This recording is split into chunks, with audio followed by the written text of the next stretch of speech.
Video බොහොම ලස්සනට explain කරනවා. පස්සේ ඒ වීඩියෝ වල පිටිපස්සේ හිටපු කෙනා එළියට ඇවිල්ලා පොතක් හේමත් කරලා අර හාස්‍ය ජීවිතයේ ඇතුලේ ආදරය ඊට පස්සේ ඒක ඇතුලේ තියෙන කොමඩි සීරියස් දේවල් කොහොමද අපි ආතල් විදිහට දකින්නේ ඒක ඇතුලේ කොහොමද අපි සීරියස් වෙන්නේ ඔයගේ ගොඩක් කතන්දර ටිකක් අර විහිළුවේ පොඩි හිනාවක් එක්ක කියපු කෙනෙක්ට තමයි ඊළඟට මෙන්න ආරාධනා කරන්නේ තාරු රාජපක්ෂ ආදරණීය සහෝදරයා ඉන්න වේදිකාවට ඔබට බාර දෙනවා වේදිකාව ජීවිතය ගැන අර සීරියස් දේවල් නේ විහිළුවකින් දැකලා hina වෙලා දැන් ඇත්තටම මම සීරියස් දෙයක් කියන්නවත් දැන් මෙහෙම අඳුරලා දුන්නාට පස්සේ මම කල්පනා කරේ මුලින්ම වැඩට ස්තුතිවන්ත වෙනවා මේ වගේ ආරාධනාවක් පිළිගෙන. ඉතින් මට දැන් මෙතන විස්තරයක් කියන්න පුළුවන්. මෙතන ගොඩක් ලයිට් තියෙනවා, ගොඩක් කට්ටිය මෙතන ඇවිල්ලා ඉන්නවා. BMI සීට් එකේ මිලියක මෙදුරු තියෙන්නේ ලස්සන නිල් පාට මල් තියෙනවා. එතකොට මෙතන සීලිම තියෙනවා, ෆෑන් එකකින් හීතල හුලං එනවා. එතකොට ඈතින් වැහි බින්දුව වැටෙනා සද්ද අපිට ඇහෙනවා.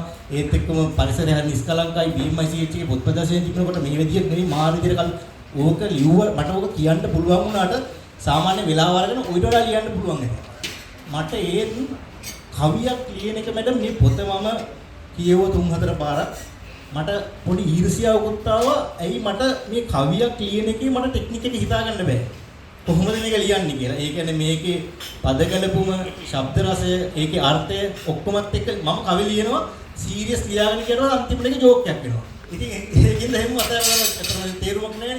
ඉතින් ඒ වගේ සාමාන්‍යයෙන් කවි දෙක තුනක් ලිව්වා ඒවා ඔක්කොම නිකන් විහිළු පැත්තට ගිහිල්ලා ඉවරලා නිකන් ඒකින්ද මම කල්පනා කරා කවි ගැන සම්පූර්ණයෙන් කවි ලියන්නෙම නැහැ කියලා. ඒ වුණාට මම මේ try කරන්නේ කොහොම හරි මේ පොත කියවලා කවදා හරි මම කවියක් ලියන්න බලාපොරොත්තුවක් තියෙනවා ඇත්තටම. මගේ තියෙන ආසාවක් ඒක. ඉතින් මේකේ තියෙනවා මට ගොඩාක් හිත ගිය දැන් අපි විහිළු කර හිටියත් අපිත් හරි සංවේදී මිනිස්සුනේ.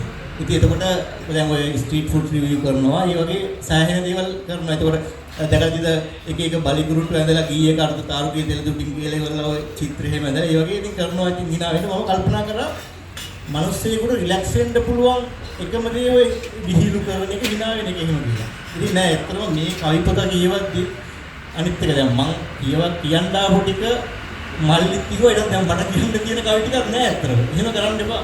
උන්ට ඔයා කියනවා නම් ටිකක් එන කට්ටියට කියන්නේ මේකයි කියන්නේ. නැත්නම් ප්ලෑන් කරගෙන ඇවිල්ලා දැන් අතන ගියාගෙන මම දැන් අලුතින් කියන්න කවි ටිකක් කොහොමද? ඉතින් ඔයා හිතන සමාවෙන්න. ඒක ටිකක් බාරගත්තා නම් ඒ වගේ කරන්න එපා. ඉතින් මට පොඩක් ඊර්ෂ්‍යා හිතුන එකක් මේක.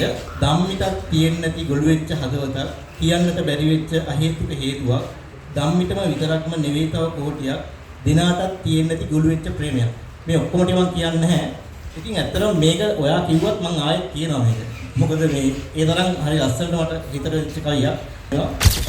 බොහොම ආදරේ සුපතම සීවලස්. බොහොම ස්තුතියි.